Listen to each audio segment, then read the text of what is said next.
Ambassador, uh, ladies and gentlemen, dear friends, Haverembe Israel, Shalom Aleichem, Namaste. This, as the ambassador told you, is my third visit to Israel in the last 4 years. And I must say, every time I return, I still leave with a sense of an unfinished journey. Like India, Israel too is a place that requires perhaps a lifetime to discover and understand. And I'm therefore very happy to be back here amidst a land with which we have ties of centuries, and amidst you who have in many ways been an umbilical cord that has nourished it. India itself has a diaspora of more than 30 million, and of course, diaspora is a word which we have learned from here. And some of them left our shores many years ago, some perhaps more recently. Some were uprooted in more difficult times and moved against the will. Some, of course, made more recent choices of their own. But among all of them, I would say the Indian Jewish community is in many ways very unique because one, like other communities, it is a community which has existed peacefully in India for hundreds of years, which maintained its Jewish identity despite a long period of isolation from other Jewish communities.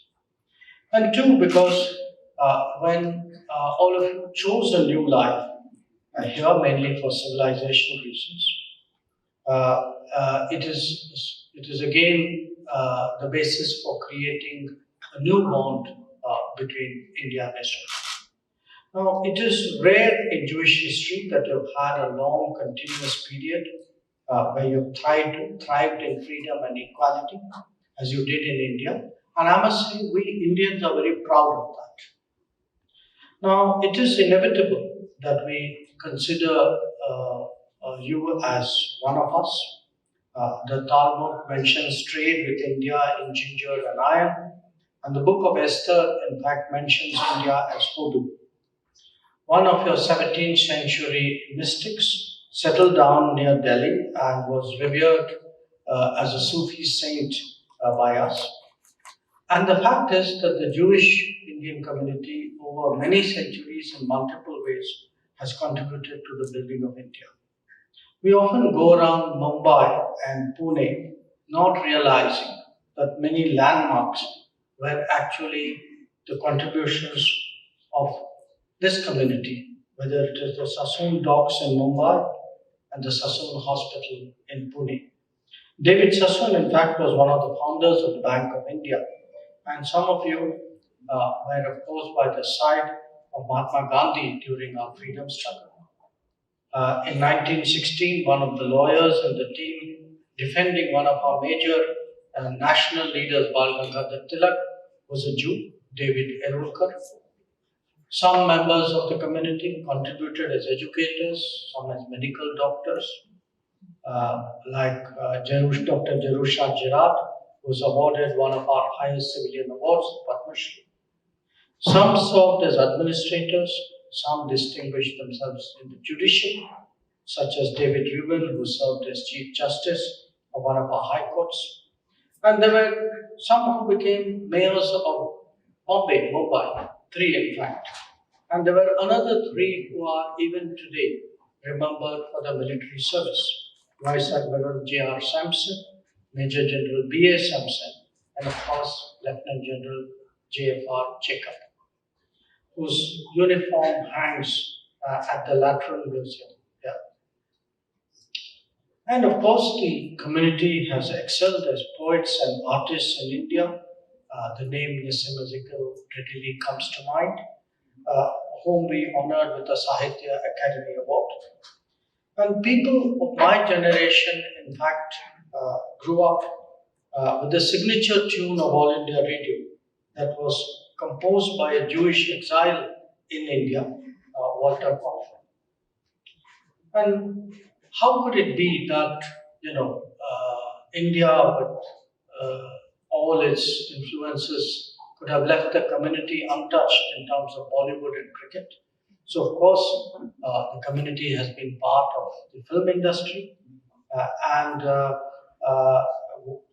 one very distinguished member, Judah Reuben, actually officiated as cricket umpire in many of India's test matches, including with England and Australia.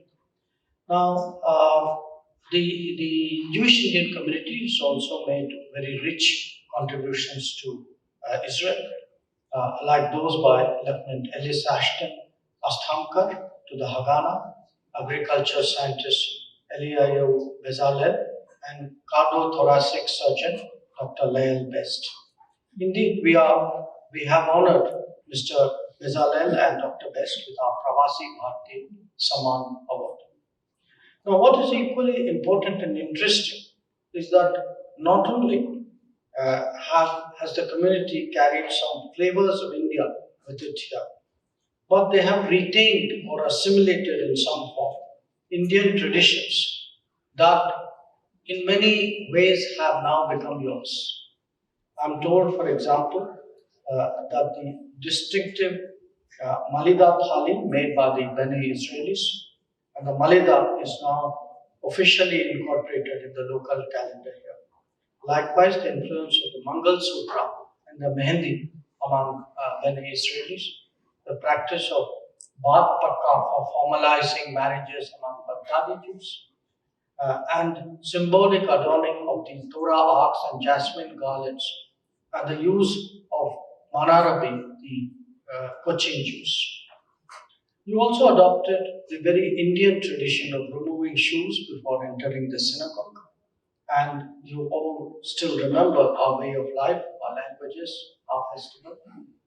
Um, and I'm told about the My Boli journal in Marathi, and I actually recently saw some pictures of Onam being celebrated with the Sadhya meal, not to forget, of course, the flower rangoli.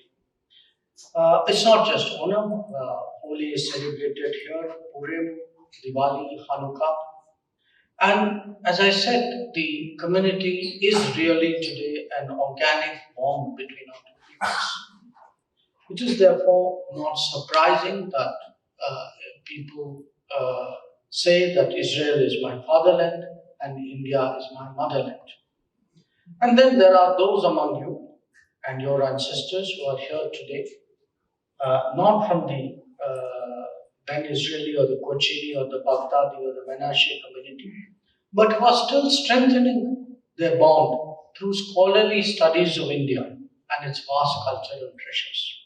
I'm of course referring to the Indologists among you, and we owe a deep debt of gratitude for the understanding and friendship that your work has fostered in this land.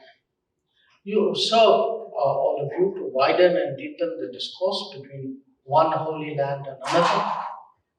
And I'm told there are some of you who have delved deep into Dravidian languages and literature, translated classical Sanskrit texts into Hebrew, devoted themselves to the study of Hindi literature, and even ventured into comparative studies of the two religions. Now, as member of parliament myself from Gujarat, where Esther Solomon was a well known Sanskrit scholar and professor at Gujarat University, I can say that there are many who have done very far reaching work on the anthropological studies of the Indian Jewish community. There are those who have done, again, a lot in terms of India's political geography. And of course, I just had the pleasure of meeting Professor Shaul Sapir, who has published yet another work on the Jewish heritage in Bombay and Mumbai, and I'll be happy to launch his book today. We will be hearing from Professor Sapir himself on his work. India's connections with Jerusalem goes back 800 years in time. One of our revered Sufi saints, Baba Farid, meditated in a cave inside the city walls in Jerusalem. And this place later has become a shrine and a pilgrim lodge for travelers from India.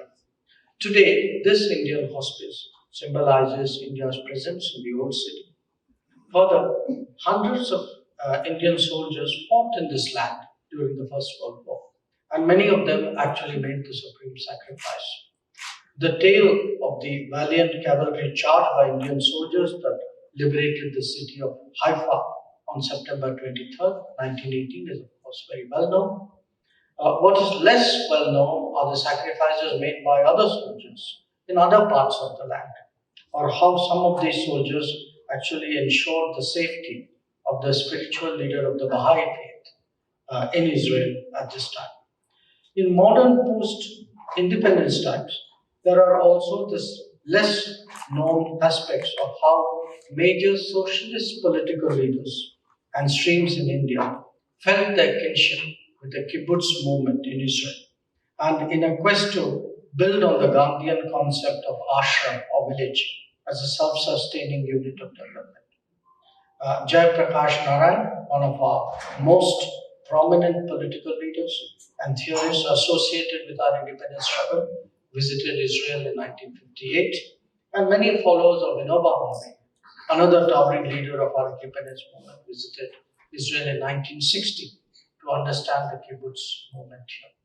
I will have the honor of visiting some of these sites, hopefully later in this visit. Now, this brings me, of course, to the urgent need to tap both the community and the Indologists here to better document the heritage and history of the community, as also the societal prospects. How do we preserve the memory and experiences of the community elders? How do we listen to the younger generation of the community, understand their aspirations, and make them a part of this living bridge? How do we enhance the reach of the work being done by Indologists, both within the community and outside? We would be happy to hear from you and would support your endeavors in that direction. I'm told that the embassy has already offered to devote a corner in its cultural center to house the work being done by you so that this is both available and accessible at one place. 4 years ago, I had the honor to accompany the Prime Minister on his historic visit to Israel. And at that time, he said that हमारा संबंध परंपरा संस्कृति और एक दूसरे के प्रति भरोसे और मित्रता का है. That is, we are joined by the traditions, culture, mutual trust, and friendship. Indeed, our bilateral relations have been a qualitatively different trajectory in the last few years. Our two countries share values of democracy and pluralism. We also share some of our guiding civilization philosophy. Vasudhaiva Kutumbakam in India, or the world is one family, and Tikkun Olam in Israel, or heal the world. We also share similar challenges to our society from radicalism and terrorism, apart from many other emerging developments on the geopolitical landscape.